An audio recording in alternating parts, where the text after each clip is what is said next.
Hello, everybody. Mike Bedenbaugh here, candidate for Congress in the 3rd District of South Carolina.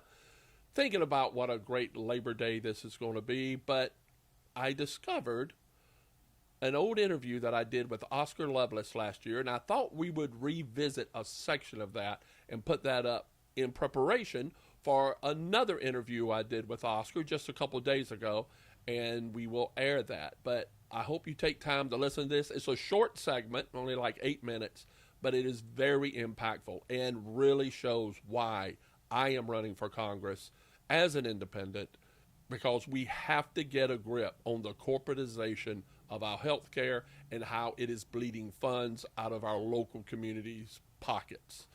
So please hit the like and subscribe. Please leave your comments below, because every subscription gets me up the ability to monetize this and also help fund my campaign and this channel so we can do more content. So without further ado, let's take a visit back to my interview last year. This is a special edition of Perspective.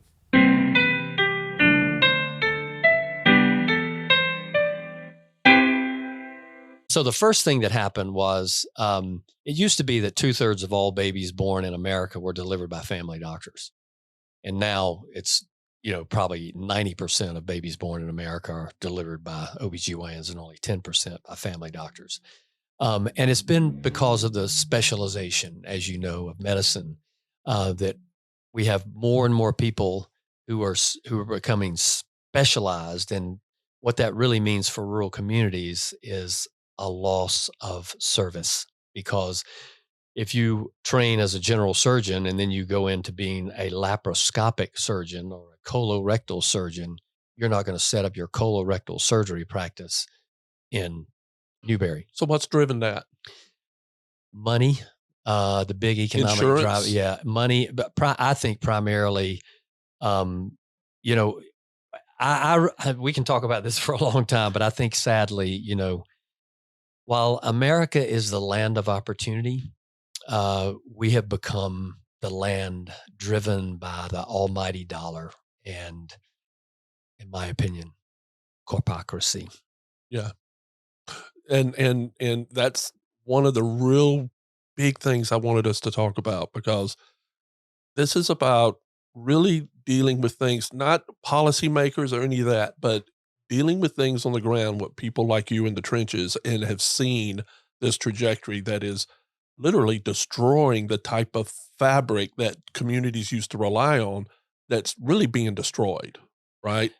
Well, I'll give you one example. Okay. I had a kidney stone last year. You did? Yeah, worst pain ever, right? Also had a belly button hernia that I needed to have fixed. And so it's a great opportunity. They're going to be putting me to sleep, have to go after the stone, talk to our local surgeon, said, hey, man, I know the urologist is going to be digging inside of me in another opening. That little opening that's there, kind of making me have a little bulge in my belly button. Could the general surgeon, would you fix that for me while I'm out? He said, sure, no problem. So had my belly button fixed. And not long ago, within the last year, had a patient come in and say, doctor, I'm just getting tired of this belly button hernia. Can we get that fixed? I said, sure. We can send you to our local surgeon. He says, I would go up there, but they've been hassling me so much about my bill. I've been paying them every month. And can you send me to Columbia? Sure, I can set you up in Columbia. Well, send him to a surgeon whom I know well. And yes, I did know that he had sold his practice to one of the big corporate centers there, hospitals. And so he comes back for follow-up. I said, how'd it go? He said, it was great. But he said, Dr. Lovelace, do you know they did a robotic hernia repair on me? I said, what? He said, the bill was $61,000. Mike, I had to get up out of the office, walk into a separate room, and say some words to get the anger out of me. So did insurance pay for that, or he was in debt, or? No, he had insurance. See, he had insurance, which is one of the ways the robot definitely comes in, is if you can do the insurance wallet biopsy. And we can talk about this, Yeah, but we there's need to. been runaway medical expense. Over half of all bankruptcies in America now are caused by medical expenses. But most people think that those bankruptcies are in poor people. They're not. People who are poor have access to Medicaid, or if they're super, super poor, they just never can pay. So they can't go bankrupt, right? But the majority of bankruptcies, half of all bankruptcies, are occurring because of medical debts. And it's usually a person who has at least one dependent, at least some college education, and they had insurance at the onset of their offending illness that led to bankruptcy. And that's what's wrong with our country. That's one of the things that's wrong, is that we feel like we can provide a public school system, we can provide a public roadway, but we will allow medical expenses to bankrupt half of our citizens. And most of them had insurance at the onset of their offending illness. So explain to me, because this is one thing I really don't understand, is if you give to insurance to pay the bills, why does insurance companies allow these huge bills to happen? Thank you so much, because I'm going to explain it to you. Yes. And you will never get this on the nightly news. Good. That's but why we're here. This is the truth. Okay. I'm ready. When the Healthcare Reform Act was passed, something that sounded... Which was the Obamacare. Obamacare, right. Right. Something that sounded very eleemosynary, very charitable, very right, was the clause which stated that your insurance company can only keep 20% of your premium dollar. They have to spend 80% providing medical care for you. Oh, so my you got it. gosh.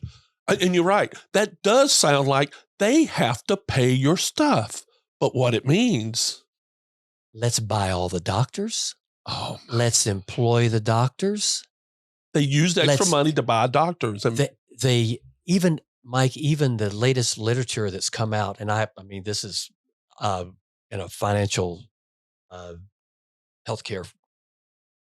It's actually in my LinkedIn. You can go to my LinkedIn page.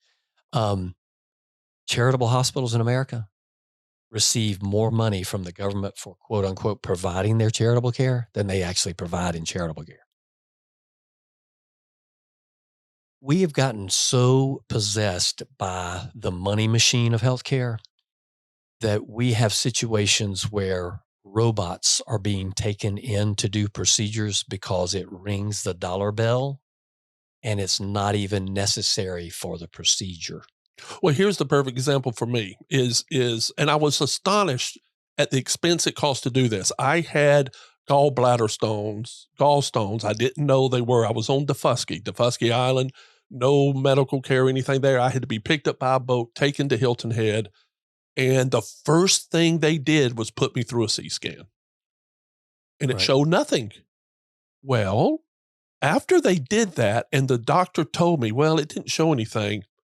But when you get home, go and get an ultrasound, because that will show. And I'm like, then why do we do a CT scan?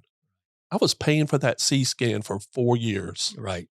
I'm like, why do we do a CT scan? Well, it's policy, and we put it in there. And he explained to me, CT scans only do slices through the body. They can't detect the stones. They can't, because the stones are tiny. They'll be through the slices. It's not a full 3-dimension, whereas the other one is. And all it would have taken is some gel and stuff, and he would have seen everything I needed. Well, not only that, the cost of that CAT scan, because you had it at a hospital, was probably... Do you know what the cost of CAT scan was? I just know I had what is it? Traumatic insurance. I had $5,000 deductible. It hit that, and I had to pay off $5,000 for the next couple of years. Now, if you went to an independent imaging center and didn't go to a hospital, and you said, "Listen, I just want to pay cash for that," $500. Why? Because of the money game of healthcare. And the money game is rooted in, because it sounds counterintuitive, because you think they'd want to save money. Right. And make it put in their pockets as profit. But what we have now is I could show you the graph. The growth in administrators in healthcare is exponential. The growth of providers of healthcare. I mean, we have a dearth of doctors right now. I mean, there's a shortage of doctors in America Well, I think we understand why. Right, exactly. And so what you have is doctors who are driven by the tyranny of the urgent, and you have administrators who are driven by how much money can I squeeze out of the system. Turning them, instead of patients, into customers. Correct. Wow. I listened to that the other day, and I said, I have to bring this back up. It was really good. Thank you for taking the time to listen. Please click the links below and above here on the screen, on the little YouTube screen. Subscribe to my channel. Please support my campaign for independence in Congress and constitutional conservatism, so we can all remember what's important. Place, purpose, preservation, independence, liberty, and service. Thank you for your support, and take care.